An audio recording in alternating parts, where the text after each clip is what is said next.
Mindfulness is a practice that orients you and brings you where you are.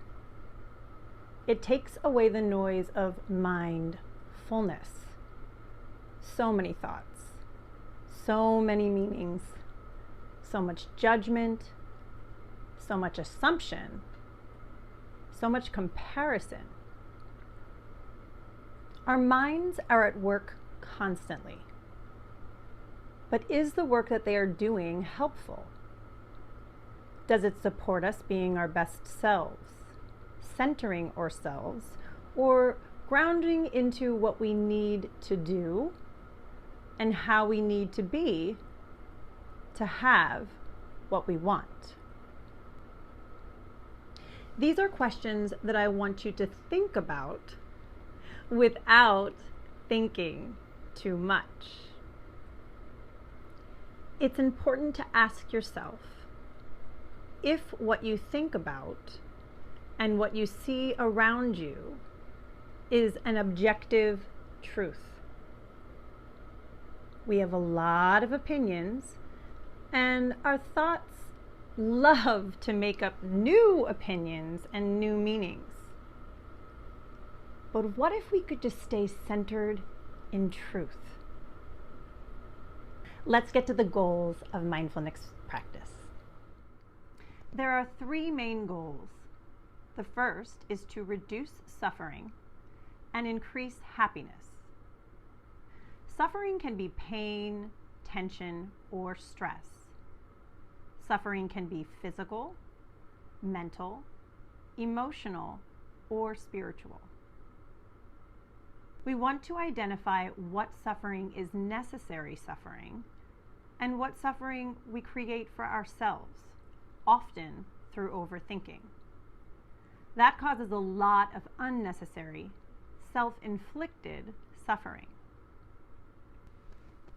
The research proves that mindfulness has a positive effect on increased emotional regulation.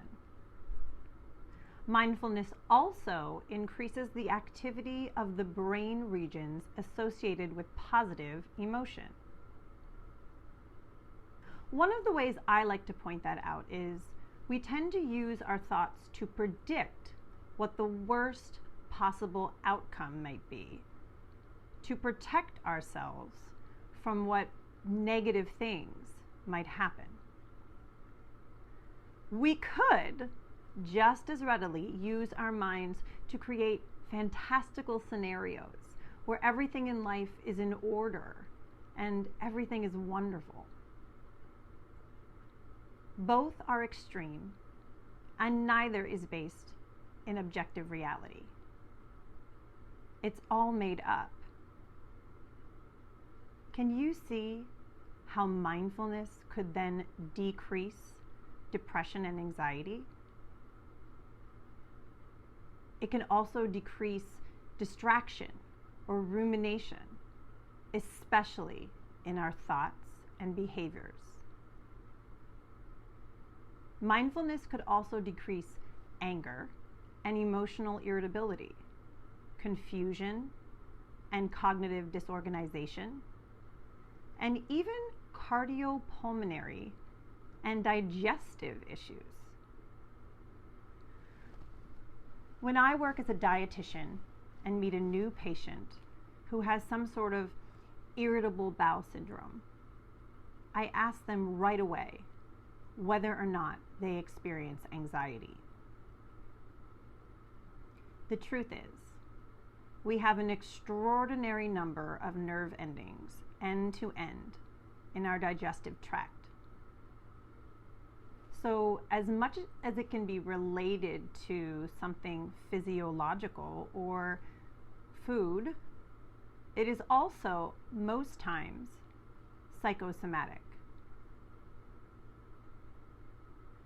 Reducing our anxiety through mindfulness can improve the way we digest and tolerate food. Mindfulness can also help us reduce pain symptoms. both the pain itself and the suffering from coping with chronic pain. In general, what we resist persists. That doesn't mean that someone is making up or causing their pain. It means that if you're focusing on it and worried about what might happen and how horrible it is for you, it deepens. Mindfulness also increases our sense of well-being. It improves immune function.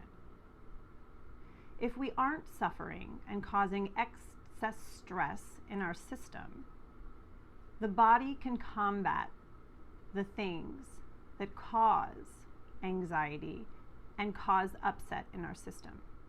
By reducing suffering and increasing happiness, we improve our physical health, the relationships we have, and our distress tolerance. The next goal of mindfulness is increased control of your mind.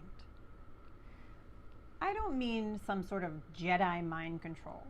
I mean being in control of having a pause and responding instead of reacting without that pause, so we can increase our ability to focus and have attention when we aren't wandering off into our thoughts.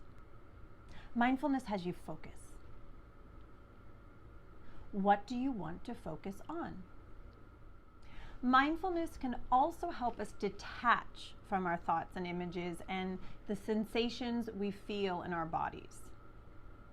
When behaviors are repeated out of our control, we are reacting. We can learn to respond in a similar fashion to similar experiences, but that takes discipline to practice and take that pause. The final goal of mindfulness is to experience reality as it is. Most often, the only question we need to ask about experience is my meaning that I am giving to what I am experiencing objectively true? Is what I am thinking about the person in front of me objectively true? Is what I say about myself objectively true? If it is not objectively true, based in actual fact, let it go.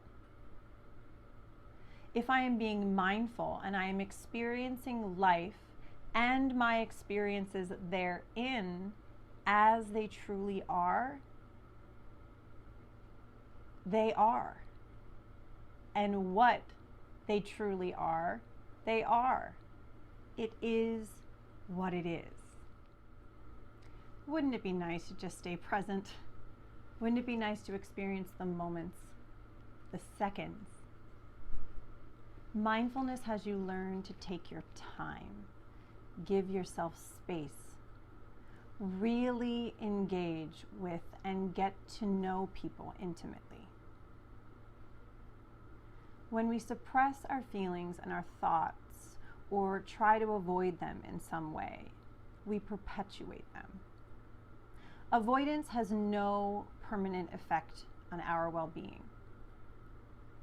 When we avoid situations or events that prompt difficult emotions, they might temporarily decrease, but I like to say if you put a lid on it, eventually the pressure will knock that lid off, and you do not want to be in the line of fire or producing that fire when that happens. You have to learn your triggers, but you also need to learn to be here now.